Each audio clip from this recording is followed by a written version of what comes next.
Hi guys! So tapos na nga lahat ng mga okasyon. So ngayon meron na kaming free time para maglibot-libot and maaga nga akong na free ngayon. So sinama ako ni Doc Milan dito sa farm para makita yung harvest namin ng papaya. Milan, where are we right now? So we are currently having papaya cutting, guys. Milan, what time did you start doing the cutting, harvesting?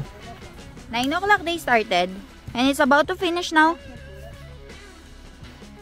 So, ayan guys, nandito tayo ngayon sa papaya farm and currently, titignan natin kung paano sila harvest.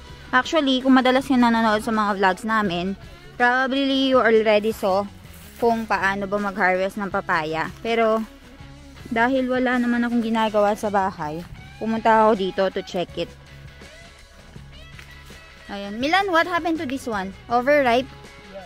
No, it's Damaged? So, I think, ayan o guys. Yung iba hindi masyadong magaganda and pabilog sila. Take care while walking. There is banana plant. Banana also? You planted banana? Where is the banana? Okay. How come? So, ayan, nagplant din pala sila ng bagong banana guys, oh. Ito na yung mga na-harvest nila, oh.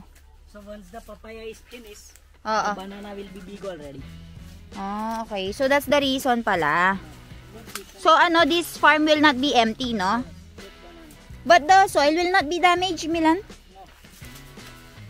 Oh, it's very big. How many months you planted already this? 1 month. But this time we did not buy kalam, no? This time we planted it by ourselves. That's how they cut. They're harvesting. Milan, what is the price of papaya right now? 450 per 20 kilos, guys. So, the price of papaya is around 350 pesos, which is a good price. Pero nagbabayan na siya. Per 20 kilo. Actually, it's a good price, no? Yes, very good. As compared to banana. Pero nagbaba na siya ng kaunti. Last time, it was around 470. No, 600. 650. 650. Look, this is already overripe papaya. See? So, it's not good to eat? Yes. You can still eat though. No, look. It's not good to eat anymore. Guys, this is our 5th cutting. So, pang-5 cutting na yata namin ng papaya They ito. gather up like this. Ayan, ganyan nila ginagather up daw. But, yung mga nakaraang cutting, hindi na ako nagpunta dito dahil napakaraming ginagawa sa bahay. Pero ngayon maaga akong na free. So, tinanong ako ni Milan kung gusto ko nga daw bang pumunta dito sa farm. So, ang sabi ko gusto kong pumunta and makita. So, papakita ko sa inyo yung buong process. So, ayan guys. So, ito na yung mga na-harvest nila. So, ganyan yung mga papaya pag medyo ma-yellow-yellow na siya. And meron silang paper dito. And isa-isa nilang binabalot. They put it in paper so it will ripe.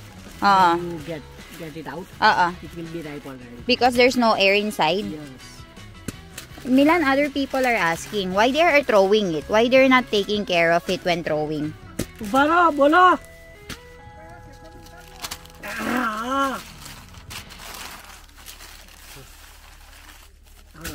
Why they are throwing it like that? Why they're not taking care and putting it properly? It's not necessary. It's tight. It's not overripe yet. So it doesn't damage the papaya. No, you get it out when it's overripe. Look, they leave it the ripe one. This one, right? So wala namang damage na mangyayari, guys, kahit na itapon nilang ganyan, since very very karak pa siya or very very unripe. Yeah. So it should be not unripe like this. It's too much unripe. Okay. So you get something like this. Little bit yellowish. Little bit yellow strap. Yellow strap. That's the time that it's ready to be ripe, but it's not yet ripe. Yes. So how many weeks they will take to sell everything? We don't have to sell. We already sold to them. Now they will sell it. No, I mean until it's ripe. How many weeks? 3 days. 3 days it will be ripe. Yes. So ayan, 3 to 4 days it will be ripe and it will not be damaged, guys.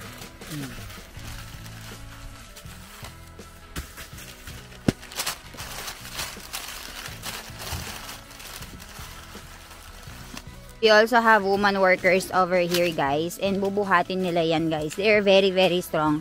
Ekaj dolcho. I mean, in this one, it's 20 kilos? No, 20, 25. 25 kilos. 25, I think. Masi. Average ay. Uchakta pawas. Pawas, uchakta. Ke bijo jowash. Bijo joye. So, hindi nila kayang buhatin. She needs someone to help her. So, ayan si Masi. Bow, hugeway. Bow ba dyan wara shetle? Bow ba dyan shetle? So, ayan, nagtitulungan sila. Oho, kitlo strong che, Masi. Tapos, ilalagay nila dun sa truck.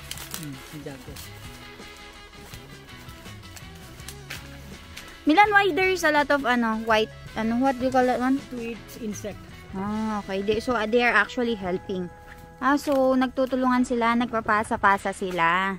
Hey, kam, bajan wara itle? Happy dido? No, now she will be the one to get them. Barabar. Chalo. So, magpapasa-pasahan pala sila para hindi masyadong mahaba yung lalakarin and masyadong mabilis yung Milan, it helps in making the process very fast, no? So, they will not consume too much time in going back and forth.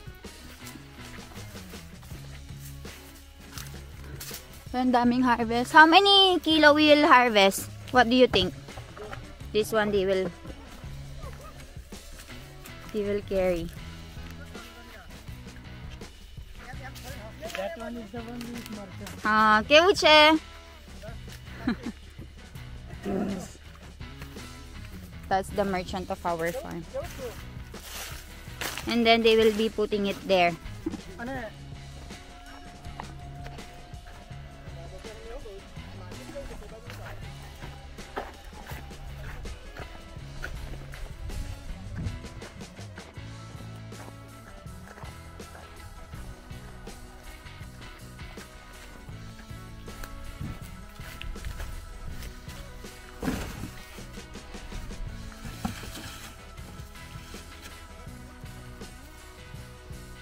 So, ganito karami yung na-harvest natin ng mga papaya, guys. So, nakikita nyo, isa-isa nilang nilalagay dyan. Lahat ng mga papaya na binubuhat ni ng mga aunties. So, ayan. Pagkatapos, kikiluhin nila yung buong truck na yan mamaya para malaman kung gaano ba kadami yung mga na-harvest nila ngayong araw.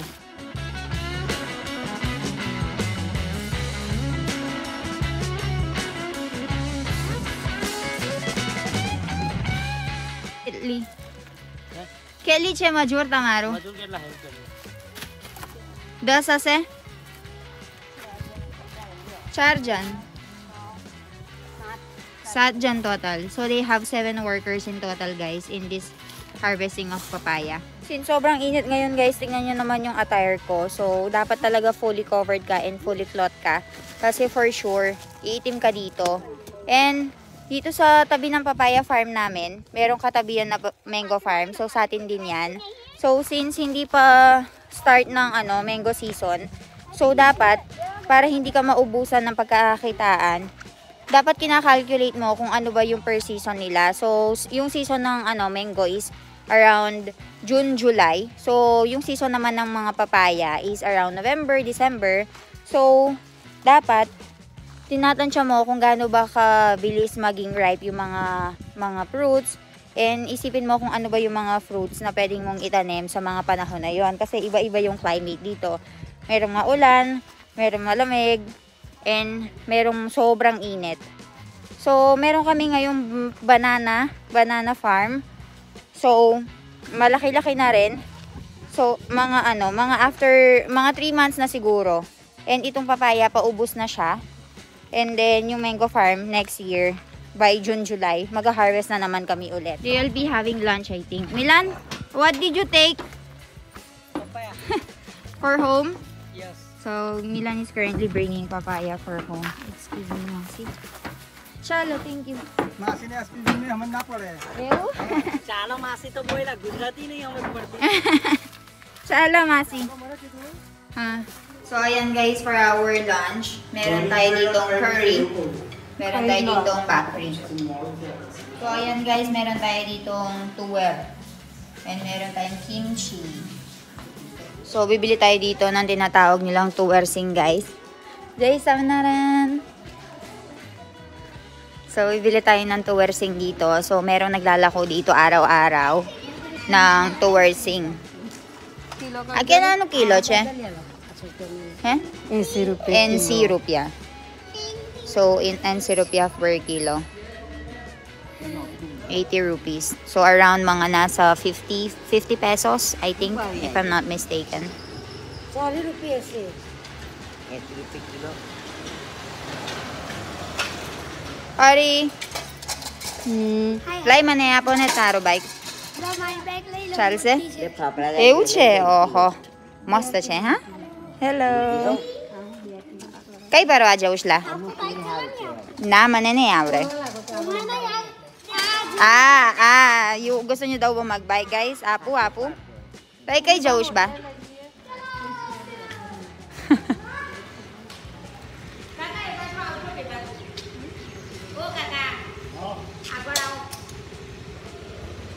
So, yung lahat ng tao guys, meron silang hawak-hawak na ganyan, malaking supri. So, babalatan na yan isa-isa. Akin ano layli do, mami? 2 kilo. So, 2 kilos yung binili. Kati, mami. Isa na rin. So, meron kaming daladalang ganito dito sa farm. Sineset up na natin. Because Doc Milan's friends will be coming here. So, pine-repair na natin yung mga kakailanganin para mas maging maayos yung stay nila. And look at the farm naman guys. Bukas, mag-hire tayo ng isang worker na maglinis dyan para kahit papaano maging maayos yung stay nila dito and maging comfortable sila. Ayan, napapalinis natin lahat yan kinabukasan. So, I can invite my friends also. Sobrang lamig na dito ngayon sa India guys and napakaganda ng atmosphere. So, nagkayayaan yung mga magkakaibigan, yung mga friends ni Doc Milan na mga doctors and wala nga daw silang pasok bukas. And pupunta nga daw sila dito sa mango farm namin para mag-bonfire, para mag-kain-kain, picnic and all. Milan, I suggest you buy them, you know, corn. So, you can do bonfire while doing the corn, while cooking the corn. And they will be cooking food, right? So, they will be having picnic in here. So, napakasaya. I will also invite my friends like Bipra, Didi, and everyone. So, if they wanted to go and set up something in here, we can always go and enjoy. Napakalaki ng farm na to, guys. Oh. Very, very big farm. And very, very big guy. Very big guy. So, nilalagay niya lang dun sa farmhouse para walang kumuha ng mga gamit na to. Kasi bukas isi-set up natin siya. Maglalagay tayo ng lights para hindi siya masyadong tawag doon? Para hindi masyadong madalumdum. Anong tawag dun sa Kapampangan Tagalog? Para hindi masyadong dark. Ayun na lang. One guy is complaining over here, right? Over here, guys. What are you complaining about? That you want to eat outside always. Oy, guys, merong naglilihi ngayon ng pizza sa bahay, but it's not me. It's mommy. Meron pa? Sino naglilihi? Who wants to eat pizza at the house? You are eating so many times outside. No, but who wants to eat pizza at house? Mommy wants to eat. But my complaint is toward every one of you combined. Combined. Okay. I thought you're putting all the on me. So guys, pupunta kami kasi ngayon sa sa bilihan ng pizza because mommy wants to eat pizza so bad. It's been 2 days that she's been craving pizza. So today is pizza day. So Doc Milan will be bringing pizza for us, but still Today complaining. Is spending lot of money there. And it's still considered as guys, Diwali vacation. So we are expecting a lot of people, no Milan? There's still a lot of people, and especially in that area because it's touristy area near Statue of Unity. So I will update you if we manage to get the pizza within 1 hour.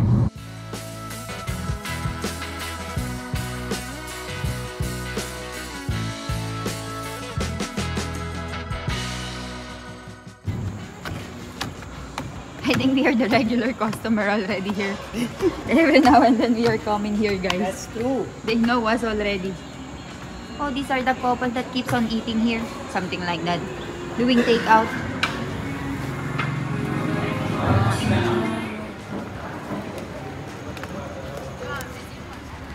So, ayan, we just ordered 4 boxes of pizza.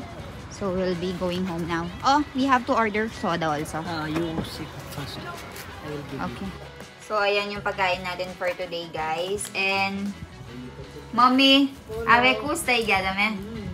Right, Milan? Yes. She's been wanting it. Giano Benchalo, let's eat.